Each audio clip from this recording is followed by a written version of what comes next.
Before the Civil War, warfare remained the same. From ancient Babylonians to the brave American soldiers who fought for our independence, one thing has stayed the same. The weapons and tactics of war have stayed very primitive. Granted the occasional new weapon like guns and cannons, all wars up to that point were hand-to-hand combat style, and weapons mainly required a short distance and a lot of time to successfully operate in the midst of battle. Then the Civil War hit. Things changed. Weapons became much more advanced and practical, which changed both war tactics and how soldiers fought. The first way that they advanced was through cannons. Smoothbore cannons were the traditional weapon of choice with cannons due to the fact that they had won wars in the past and were way more durable than rifled cannons. Rifled cannons, however, were far more accurate due to the fact that their barrel was rifled on the inside.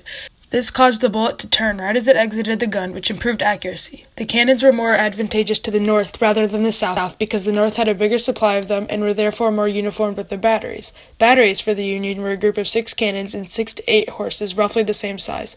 Batteries for the South, however, were a lot smaller and more inconsistent, and normally consisted of 4 cannons with only 4 to 6 horses. This helped the Union win many battles because they were able to take out the Confederacy easier and quicker. There were 3 main cannons that were used during the war. One of these was the howitzers. These were short cannons that were designed to hit things high up that guns could not. Another was the Parrott rifle. These were extremely accurate cannons due to the rifling in the barrel, but they had a reputation for breaking easily after overusage and therefore were mainly used on flat terrain. The final, most common cannon was the ordnance rifle. These were cannons that were also accurate and could fire both rifle shells as well as cannonballs, although they weren't quite as good as smoothbore cannons for that. Another field of weaponry advancement in the Civil War was bullets and guns. Before the Civil War, muskets and bayonets were often the first choice for soldiers. Throughout the 4 years that the Civil War lasted, however, several different types of guns evolved in ways that were previously unimaginable. One type of gun that evolved into a much more practical and deadly weapon was the rifle. Before the war, rifles weren't very practical due to the fact that they took too long to load. The long loading time could be attributed to the fact that the bullet was the same size as the barrel. It often required a soldier to beat the bullet in with a mallet if it ever wanted to be used. That, bundled with the fact that each bullet had to have that process done to it, didn't make it a very practical weapon. But then 2 things happened at the same time that caused a huge surge in its usage. One of these was the development of the Colt revolving rifle. This allowed for all of the bullets to be loaded at once using the technology that was put into pistols, which meant that soldiers could wait longer before having to reload in the midst of a battle. The other invention was arguably more important than the Colt rifle, and that was the mini ball. This was a bullet that was designed to make the bullet of a rifle both easier to load and more deadly. It started off small in diameter, but it had holes in the bottom of it, so when the gun was shot, the pressure would cause the bullet to expand and exit the barrel way larger and more deadly than before. This greatly benefited both sides because they could now shoot at enemies from a long distance away with good accuracy. This greatly benefited the North because they had a bigger supply as the Confederacy had neither the equipment or the knowledge to make them in their factories. As a Union soldier said, "I think the Johnnies, Confederate soldiers, are getting rattled. They are afraid of our repeating rifles. They say we are not fair, that we have guns that we load up on Sunday and shoot all the rest of the week."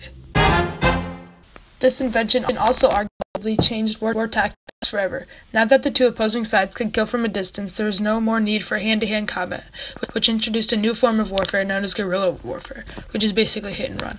This new tactic was effective, but also caused battles to go on for a lot longer because there was no clear winner. This caused lots more soldiers to die than previously thought. While weapons played a huge role in the war, technology did too. One example of this was railroads. The North had over 22,000 miles of standardized railroad, while the South only had 9,000 miles of unstandardized railroad.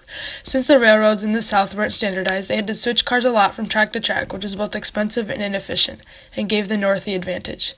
Another example of technology that impacted the war was telegraphs. The North established a federal group known as the U.S. Military Telegraph Corps in 1861. That group then went on to string over 4,000 miles of telegraph wire, which allowed the President and other generals to communicate with their soldiers in real time, which is a huge advantage over the South, as the South had neither the industrial nor technological capabilities to make something as big and complex as the North's communication system. The Civil War was the bloodiest war in American history, and weapons and technology had a huge impact on that. In the end, the weapons in the North were more plentiful and advanced, and their technology was backed by more knowledgeable minds, and therefore the North won the war. This joined the Union and Confederacy back together and earned weapons and technology a title as one of the biggest impacts of the war.